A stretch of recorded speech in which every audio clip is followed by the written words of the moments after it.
everyone, and we are here again for a new episode of the Figure Out English podcast for English learners. Please go to our YouTube channel to watch the videos of the episodes with the full transcript and subscribe to the podcast updates. And let's go! Hello everyone and welcome to a new episode. And today we will be talking about writing skills. I know it's a bit difficult to teach you writing through the podcast, but I would like to try because the topic is so important. And really, this is one of the top asked questions about English language. My students, my friends, they often complain how hard it is to write emails for them. And it's a bit funny because, well, it's simple everyday communication. It is not too formalized, but people, I don't know why, for some reason people find it hard to do. Let's go through every step of the email, and I will teach you several set phrases to use in all of your messages. It's very easy, it should be automatic, and I would like to help you with that. And if you would like to listen to this podcast with the transcript, if you need this help looking at the text, please go to our YouTube channel, Smart English Learning, and watch the episode there because you will see subtitles, the full transcript of the episode on YouTube. But if you are listening to us on your favorite app, no problem. Let's learn some writing stuff. Emails, it is this type of communication which is usually informal. We don't often write formal emails, right? If you need to write something formal, you will use paper. You will print your letter, on the branded paper, for example, with your logo, with all these official attributes, address, name of the company, and this will be a formal letter which you can fax, for example. But if you are writing an email, it usually means that you need something urgently. You would like to ask a question, you would like to tell about something, to inform people about something, you would like to make sure, about the detail of something, and so on and so on. That's why the first trick of your email, you need to answer yourself this question: what do I want to do? And your language will depend on that. What do you want to do? Do you want to tell about something? For example, you are writing an email about your company, right? Do you want to ask a question about some future event, about the product, about learning opportunities? Do you want to make a ticket, open a support ticket for some technical help about some problem? Do you want to complain about some problem? And so on and so on. Based on that, you will choose the verbs for your email and you will use it in your letter, right? In your message. The first thing you need to think about, it is the subject line. It is what you write on the top in the form. Try to be as precise as possible. If you have a question, write a short version of that question. If you are making a complaint, write the word complaint in the subject line. Let people know immediately what you want from them. And don't be afraid to be too direct, because I receive about 80 emails a day. And I am not a big businesswoman. I just have a very small website, a very small podcast, and several online classes. I'm not that big influencer. Imagine how many emails people receive if they are popular, right? Your boss, some influencer who you would like to, make interview with, right? It is very important that your subject line shows clearly what you want. Then you start with a greeting. And because it is not a very formal introduction, we usually use simple phrases like hello, and you can add the name, hello, John. And it is very polite to use the name in the greeting. If you don't know the name of the person, you just put hello. If it is the person you don't know, it's a good idea to use dear. But again, you need to know the name. Do some research. If you're writing to the company, there is a great chance that the name of the person will be on the website, for example. Or if you are writing to a company about a job application, go to LinkedIn, find the HR people on LinkedIn, yes, and address this letter to somebody, to the name. Because if it's the wrong person, they will just redirect your email. But if you are not addressing anybody in particular, for people, well, they will not understand your message. I mean, it's not about me, okay? Well, it doesn't matter. Yeah, they will forget about it. In more formal, we call it semi-formal, polite style, you can use the last name. For example, dear Mr. Johnson. You can say dear Stephen Johnson. Or you can say dear Stephen, if you, for example, have met, yeah? You are closer to each other. But if you're already friends, colleagues, if you have been working together for a while, you can start the email with hi Stephen. Yeah? Be very careful about hey. So there are 3 levels of hello, hi, and hey.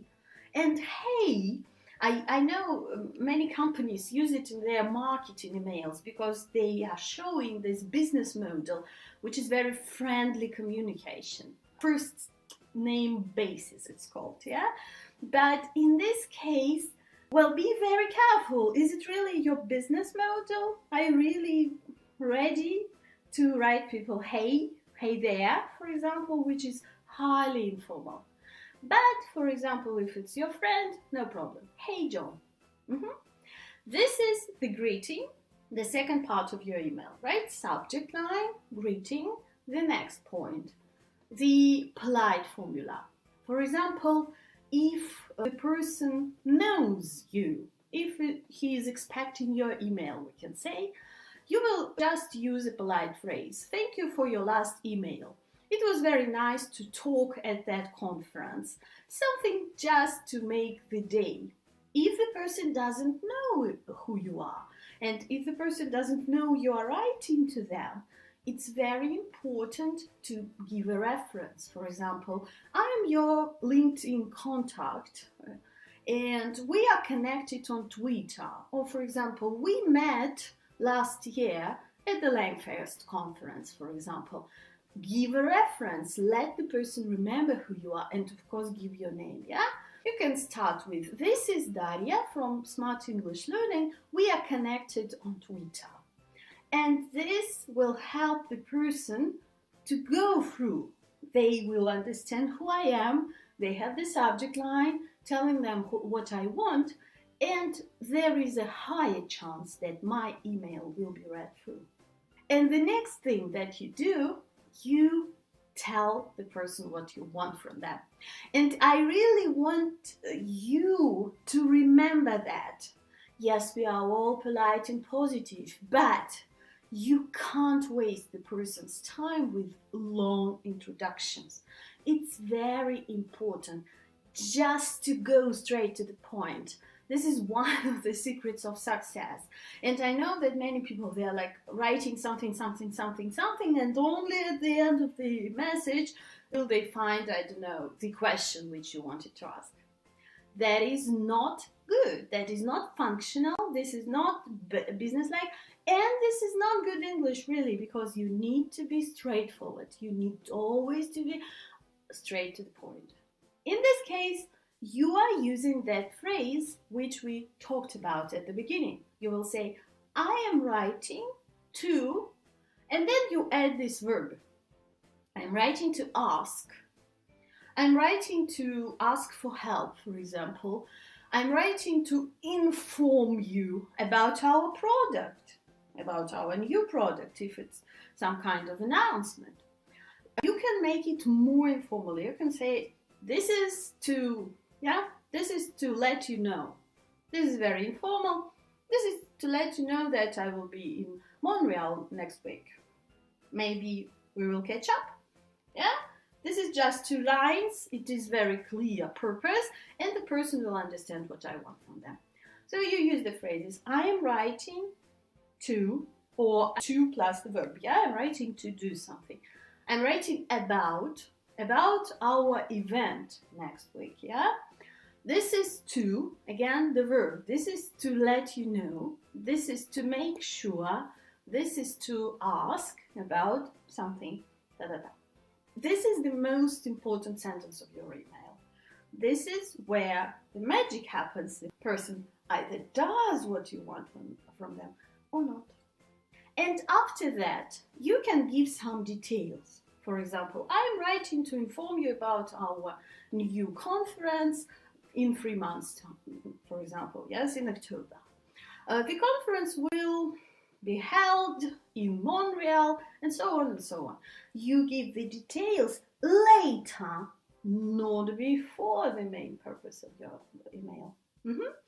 And of course, the main principle is to keep it short and simple. It's called KISS, and it's great for improving your writing skills. Keep it short and simple. Try not to make long sentences. Try not to make it a long message, because email, it's a quick communication. And then you are finishing with the polite formula showing your intention, for example. So if you asked a question, you will finish with looking forward to your reply. Or you can say thank you in advance. I will really appreciate your help. We are trying to be polite. We don't want to make it too long, but we want to stay in this polite zone, right? Looking forward to your reply. Thank you in advance. Thank you very much in advance. Or for example, I will really appreciate the information, the info, your help, and so on. And then you close it up, right? And again, here we have some set phrases. For example, kind regards, all the best, respectfully, if it's a formal message, and then the name. And I always recommend to use the full name, not just the first name, if it's business communication, if you are not friends. For example, I always write, kind regards, Daria Starajeva. This is your plan, this is what you need to follow, and I basically have taught you all the necessary phrases for your email. And let's go through the stages one more time, quickly. First, the subject line, try to be as short as possible. Then, greeting, hello, dear. Then, polite formula or reference, presenting yourself, introducing yourself. For example, thank you for your last email, or this is Daria Starajilova from Smart English Learning. We talked 2 weeks ago. Then answer the question, what do you want from me? I'm writing to ask, I'm writing to inform, I'm writing to make sure. Then you give the details of your message. You just let people know more about your problem or your question or about your information.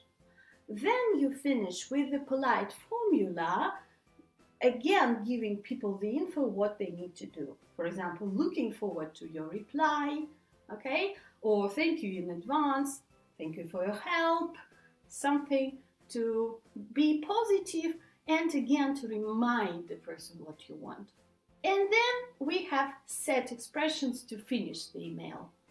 All the best, kind regards, respectfully, and so on. And then you give your name. And if you have the set signature, you can add the name of your company, the website, I don't know, any social media channel which you prefer to be contacted through, whatever feels useful for you to show to the people who you're writing to. This is what you do with the emails, and it's not that difficult, don't you think? If you think about it one time, if you make a list of phrases or just a small template for yourself, it will help you in the future to write emails faster. And if you want to go deeper into this topic, I invite you to join my email writing masterclass, because in that class I have shown the most difficult points about writing emails and the most typical mistakes people make in vocabulary in their English when they are trying to write a professional email. And this course is very helpful. It has received a lot of good reviews.